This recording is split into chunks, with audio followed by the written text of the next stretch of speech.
That's a great setup. So one of the things that you have to start with is what's your vision? And so if you're looking for revenue growth, then you have to have a vision that says, this is where we're going to go and this is how we're going to get there.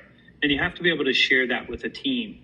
But when it comes to the execution of actually going out and generating new revenue, you have to start with standards. And what I would tell you is that the best leaders have higher standards than leaders that don't generate the revenue and don't build the teams that they could. So what you want to do is look and say, like, what is the standard that I'm going to expect of my team?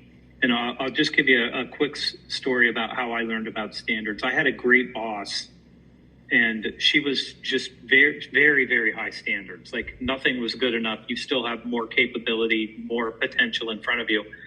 And I walked into our office one day, and there was a tiny scrap of paper on the floor that I didn't see.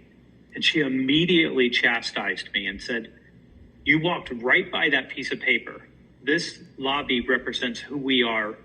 Go back and pick that up and throw it away, and never let anything cause people to think that we're not buttoned up and we're not a good company." And so that was just her general standard. And her general standard like that went to everyone. And one of the things that I'll tell you is that as a leader, you want to have meaningful standards that cause somebody to have to do more than they're doing right now. And if you think about the best leaders you've ever had, whether it was a coach, whether it was a teacher, whether it was a preacher, whether it might have been one of your parents, the person that sees that you are capable of having a higher standard and then helps you see something in yourself so you maintain that standard, those are the only leaders you remember. The leader that says, like, you're mediocre, so I'll probably just ignore you and I won't expect too much out of you, you're never going to remember that leader.